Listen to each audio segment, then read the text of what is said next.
If there's one thing we've learned about business and life, it's that people are the X factor. They constantly surprise us, both in amazing ways and not so much. We're Ben and Syya, and welcome to the Gnaw on This Business Bites podcast. This show is all about real life things we all deal with every day, how they relate to business, and how to make some sense out of our daily chaos.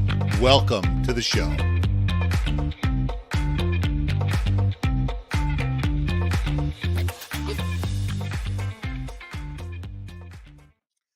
And welcome back to another episode of Gnaw on This Business Bites. I'm Ben, this is Syya.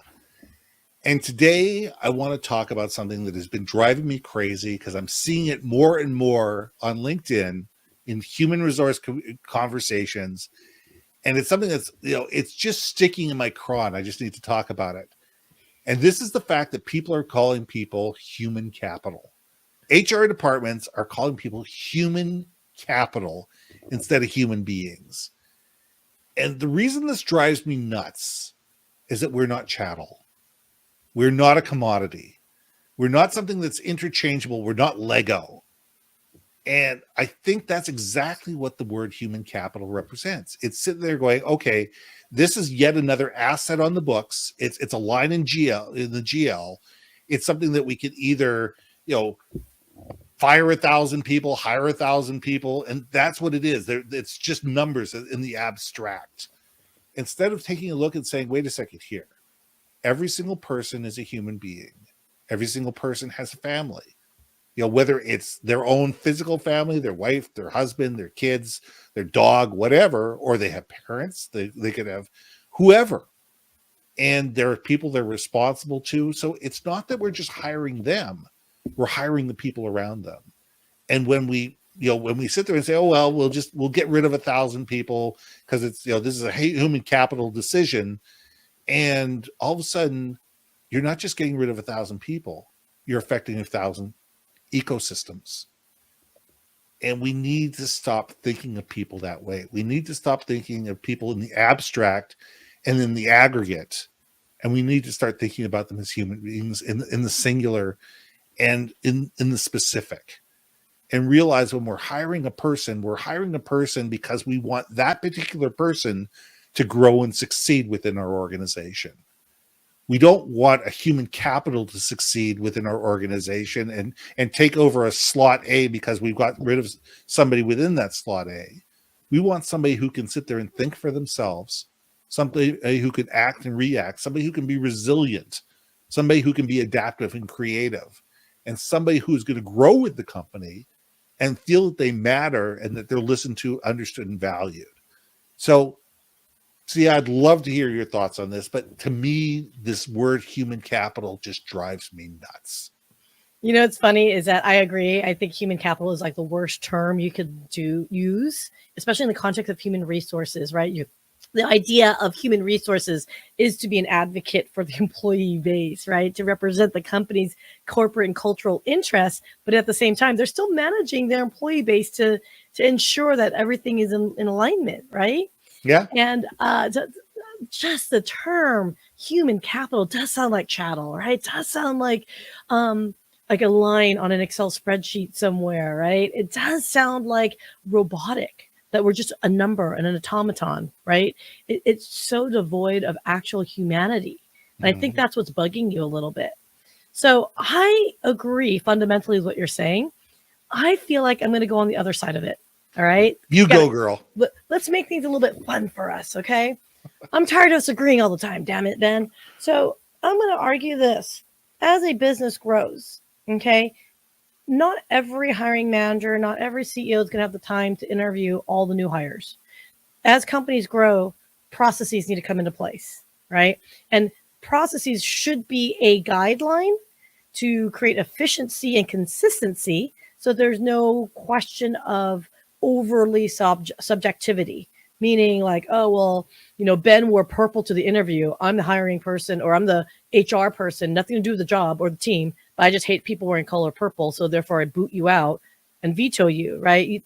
I understand where processes need to come into play, right? Just to ensure the integrity of the company and all that good stuff. I think the article that you had posted that kind of inspired our posts was about leveraging predictive analytics. Yeah. Okay.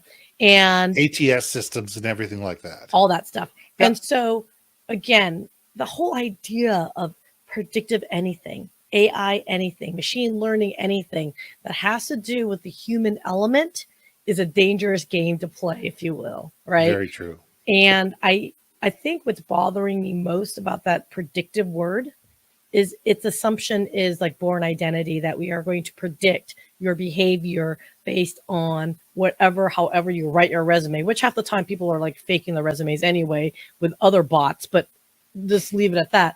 I do think the bots trying to outwit the bots. I mean, that's where a lot of it is coming down to today in resume building. It is. And I think we run that very big risk of, yes, we have to have process in place. Yes, if you're a huge company that's popular, everyone wants to work at, all the big tech companies, for example. I almost said Twitter, but I was like, well, I'll just hold off on that comment. But I mean, like, everyone wants to work at a big company, right? Or a successful, popular company. Well, as such, you're going to get a high volume of people. Well, if you're HR, you can't have one singular person, and you can't hire a team of 100 people to manually go through it, right? So there has to be some level of optimization. There has to be some level of, I don't want to say parsing through, but something. And that's the weird line that I'm torn on, is where is that? Where is that line that says, okay, we got to like funnel up people that want to interview for an executive VP, a cybersecurity role, and they run a dog grooming business, right? There's got to be something there. So I know it irks you, sir. I know. But from my perspective, what if it's a way of how do we add the humanity back to that kind of volume when you have to process stuff like that? Okay, so ATS is, automatic. I'm going to have to look at what the word means, but the ATS system, which is the system that HR uses to be able to sit there and say, okay, throw all the resumes in. It goes through the thing, says these people meet so much criteria, these people don't meet so much criteria. Okay, those who aren't part of the system, kick them out. Right. Okay, yes, you're right. The dog groomer going for the VP is cybersecurity, probably not the best fit. Okay, and I do realize that. However, the humanity comes down to the fact of you have an automated system.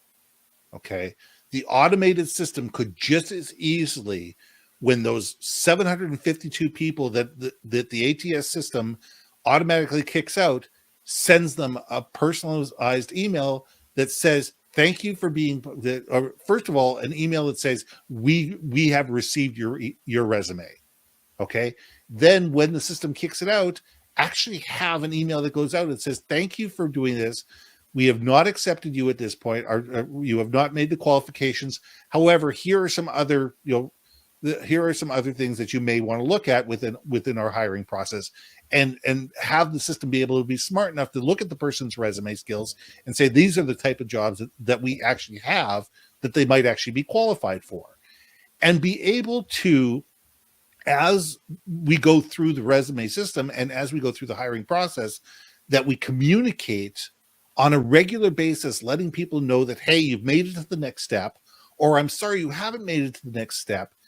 But we really appreciate it. Instead of companies just say, well, we've got too many people, we can't respond to everybody. If you're using technology to kick people out, you can use that same technology to be human enough to send somebody an email, say, I heard you, we value you, thank you, but you don't have the skill set, and say it in whatever words you want to for this particular job. However, we really appreciate you taking the time to be part of this. And the companies that over the years that I have applied to that actually send back those kickback emails, even if you didn't get the job, at least you appreciate the fact that you weren't ignored, that you didn't take the time and the effort and you were ignored, versus the ones that you just never hear anything and you have no idea whether you got it or you didn't get it. So to me, that's where the humanity needs to be. The humanity needs to be is that these are individual human beings that took the time and made the effort to apply to be a job, to put themselves out there, and to be able to put themselves in the process. They deserved at least the honor of the recognition to say thank you, but no thank you. And even if that is an automated email and it's not a phone call from somebody say, hey, you know what? Sorry, you didn't make it. So we need to build humanity even into our technical processes. Yeah, no, I hear you on that. It's funny because you just made me think about it again further. Okay, so I have a process in place, and again, I'm coming from the perspective of the HR corporate side of the Yep. house. Okay, now if you're a small business, obviously take the time to interview people. Like, it's a different question, right? Different issue in that respect. But what I thought was interesting about that article, and this is more, I'm switching back over to your side of things, but Sure. what I found fascinating about this article that was written, and if we want to, we can include that link if you want to reference it. Yeah, we could put the link in there. So what I thought was interesting was this predictive analytics was a way to help give guidance on potentially someone being able to fit in a corporate culture, and or maybe their problem solving skills might be a benefit to a team looking to, as a gap in that particular group or something, right? And I just thought about this. It popped up in my head. How the hell do you define corporate culture other than like telling the algorithm, I like, accountability. I like puppies versus I like cats. integrity. Yes. So I don't understand what that definition is. So anyone that's in the analytics world here, and if you're looking at AI engines to process all this stuff, they say AI is only as smart as a coder that coded it, right? Mm-hmm. And they have their own inherent biases. I don't understand, how does one define their corporate culture? Like, other than to simply say we're high integrity, high accountability, high fun, high whatever. Like, those are generic things to me. That to me is like, that's not intelligence. That's just, you filled out a bunch of drop downs and say this is the profile that someone has to fit in. Well, 99% of resumes are all going to say that's what they are. So where does they fit into the corporate culture mentality? That's such an elusive human description. Well, and that's where human beings need to get involved. And that's why nobody should ever be hired by a machine. And I think that we need to have those 2 or 3 interviews with people to actually sit there and talk to people and find out who people are as human beings and not as human capital. And I think that that's where we need to look at it and say, yes, let the machines do what the machines do. The machines are there to separate the wheat from the chaff. I get that. There needs to be some cutoff line. There needs to be a line in the sand that says, you know what, we got 10,000 resumes. We can only look at 150. And these are the ones based on the criteria that we put forward, we think have the best chance of doing it. And you're probably going to miss 50 great people because you've built it into some computerized system that is there. Somebody misspelled their name, and therefore they're going to get kicked out of the system, even if they were a great candidate. But we need to sit there and say, okay, how do we give people a second look? How do we make sure that the actual technology is really doing what the technology is doing and not just putting us in a position where we're hiring automatons instead of hiring the people that we really need? Oh, 100%. And if I just add one more segment to this, is what irks me too, and this is just throwing this out there, is there are people who are career transitioning. So you know what? I'm going to go back to my thing saying, okay, someone going for a VP cybersecurity role and they own a dog grooming business, that doesn't diminish the dog grooming business's capabilities. However, if they actually, maybe that was their latest thing, maybe prior to they were VPs of cybersecurity elsewhere, and they decided to go an entrepreneurial pursuit, right? Like, that's something too, again, that I think with this predictive analytics and all that, needs to have that level of intelligence of maybe either people transitioning careers, or maybe they were in IT all along and they're transitioning to cybersecurity. They're very much capable of the role. They just may not have, quote, Python coding, blah, blah, blah behind it. It's got to be appropriate. That's all I'm saying. And that's where I think that predictive analytics does irk me a little bit. And any company, application software, and any software company that does this, I invite you to reach out to me and prove me that you guys have that human element component of it, because I do not think it's there yet. So it's getting there, but I think we're still 20 years away or 30 years away. Well, even then, do you really want those machine things to like be as good as as good as us to predict? I mean, come on. It never will be. It never will be. I can't predict what I'm going to do tomorrow in 5 minutes from now. So what the hell does some machine can tell me what my predictive that's actually probably what I'm going to say is Syya can't predict anything. But anyway. Okay, let's leave it there. I think we've gnawed on this enough. I think this is Ben. This is Syya, and we'll see you soon. Hey. Thanks for listening to another episode of Gnaw on This, Business Bites. If you liked what you heard, we most humbly ask that you like, share, and hit that subscribe button. And if you want to communicate more effectively within your organization, contact Ben at yourbrandmarketing.com or me at brilliantbeammedia.com. We can help you build your community, brand awareness, and personality through digital content and podcasting. We cannot wait to hear from you. So see you next week for another episode of Gnaw on This, Business Bites.